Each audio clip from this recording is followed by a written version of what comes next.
Pas humbjes së thellë të ish-kryeministrit Sali Berisha në zgjedhjet e 11 majit, në opinionin publik ka shpërthyer debatin nëse ai do të tërhiqet përfundimisht nga drejtimi politik. Kjo çështje u trajtua në emisionin TikTok me moderatorin Marsit Gupi, ku analisti gazetar Ermal Peçi dau analizën e tij mbi situatën politike postzgjedhore. Ne duhet kuptojmë Marsit që situata në opozitën shqiptare në tërësi, dhe ky është thelbi i diskutimit, është që secili prej partive opozitare ka humbur. Këtu nuk ka triumfator në opozitën shqiptare. Ai shtoi se kjo humbje nuk është vetëm numerike. Pavarësisht se kërkojnë në opinionin publik ta shesin marrjen e një mandati apo dy mandateve si fitore, në thelb Marsit këtu nuk ka ndryshuar asgjë. Edi Rama është 83 mandate, ka sot që ne mund të flasim, ka plan vetes Tom Doshin, po mori dhe 5 deputet të Partisë Demokratike, kuptoi vetë që vetë diku te 91 mandate sot që ne flasim. Duke qenë se edhe partia e LSI-s po jep sinjalet e para të shkëputjes nga Berisha.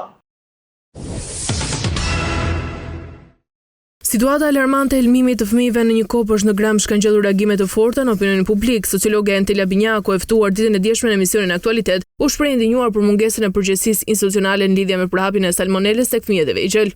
Për shkak se politika ka ndërhyrë kudo dhe ka gjetur si të duhurit për të kryesisht njerëz me background të dobët profesional ose me njerëz ose individ që kanë për merit kryesore angazhime partijak, prurjen e votave, rrethin e gjerë familjar që të siguron vota e të tjera si këto, besnikërinë dua të them ndaj leadershipit të forcës udhëheqëse.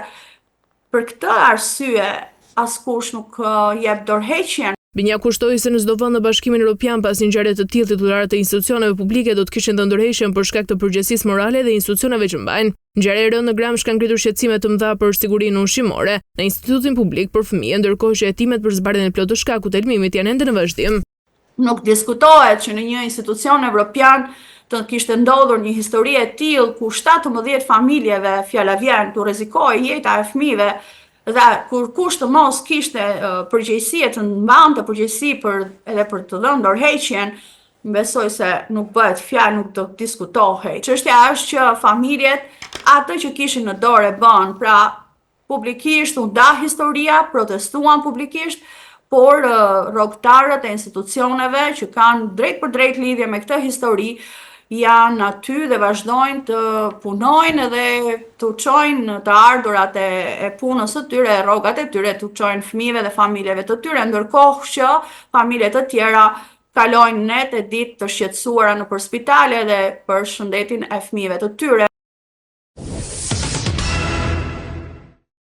Një tjetër operacion i guximshëm është realizuar nga Shërbimi Sekret i Ukrainës në territorin e Federatës Ruse, duke shkaktuar dëme serioze mbi infrastrukturën ushtarake të Moskës. Analisti i njohur Sokol Kondi ka reaguar mbi këtë zhvillim të bujshëm duke zbuluar disa nga përpaskenat e ofensivës. Ka qenë një goditje të interesante dhe e papritur, sigurisht bëhet fjalë për një lëvizje inteligjence. Pra, infiltrimi ishte jashtëzakonisht i sofistikuar, pra ishin përdorur kamion rus me shofer rus, të cilët si thua po importonin disa shtëpiza, nuk e di nëse ishin druri apo alumini, dhe nga brendësia këtyre kamionëve kanë dalë në sipërfaqe dronët, të cilët më pas kanë, domethënë askush nuk dyshon nevojë priste një gjë të tillë. Sipas Kondit, ky mision ka pasur një ndikim të madh pasi është goditur rreth 25% e flotës ruse, një shifër që nëse konfirmohet përbën një humbje të madhe për forcat e armatosura të Rusisë. Që është një shifër konsiderueshme, është një dëm i jashtëzakonshëm. Sepse këto avion janë jashtëzakonisht kushtueshëm, duan kohë që të riprodhohen dhe pra nuk bëhet fjalë për një shaka apo për një goditje rutinore, siç ndodh në përditshmërinë e luftës.